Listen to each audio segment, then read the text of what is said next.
Hindi kinilala ng lalaking ito ang kanyang anak, nalugmok siya nang malamang inako ito ng ibang lalaki.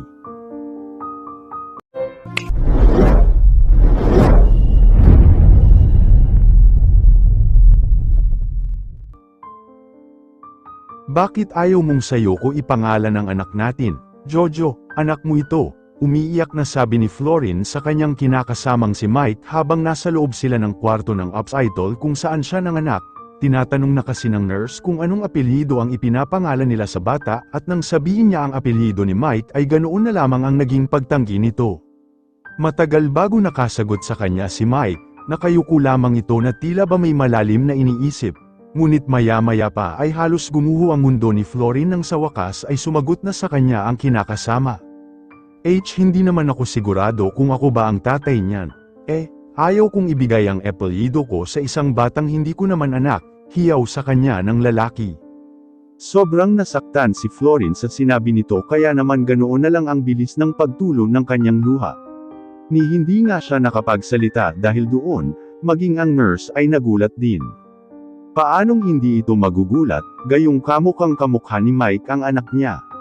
Sir, sure po ba kayo na ayaw ninyong ipanggalan sa inyo ang anak niyo? Tanong pa ng nurse na labis din ang awang nararamdaman para kay Florin, hindi na kasi ito makapagsalita pa kaya naglakas loob na ang nurse na magtanong. Hindi ko nga anak yan, galit muling tura ni Mike, kunin mo ang cellphone mo. Dali, kung gusto mo, videohan mo pa ako habang sinasabi kong hindi sa akin ang batang yan.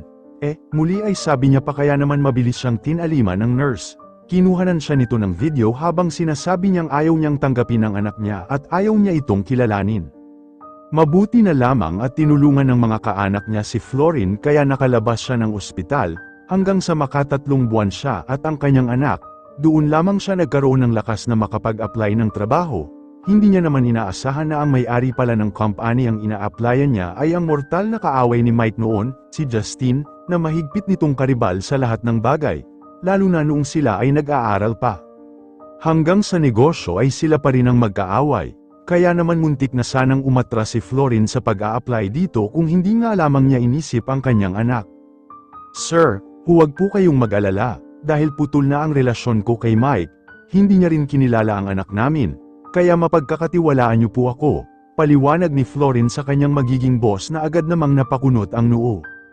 Walang kaso sa akin ang nakaraan mo, Florin, ang totoo niyan ay gusto kong humingi ng tawad sa iyo, dahil sa akin kaya ginawa ni Mike yan sa iyo, nayuyukong sabi naman ni Justin sa kanya. Ano pong ibig mong sabihin, sir? Ang tanong naman ni Florin. Ang totoo niyan, noong high school pa tayo ay nalaman ni Mike na balak kitang ligawan, kaya naman inunahan niya ako.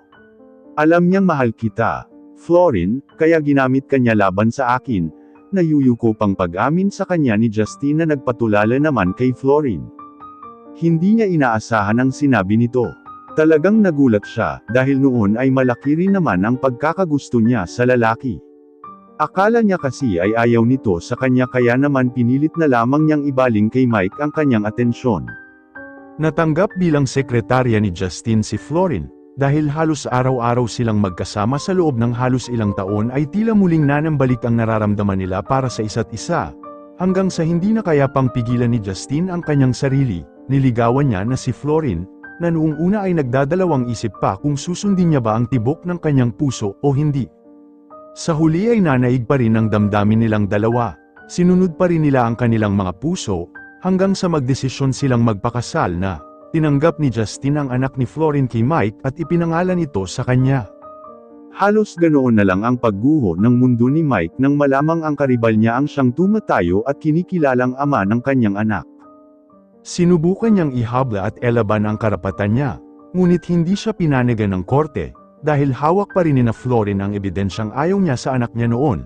Gusto lamang niyang pasakitan ang karibal niya gamit ang bata, kaya naman hindi yun pinayagan ng korte. Natalo siya sa kaso at wala na siyang nagawa pa upang hadlangan ang kaligayahan ng mga ito.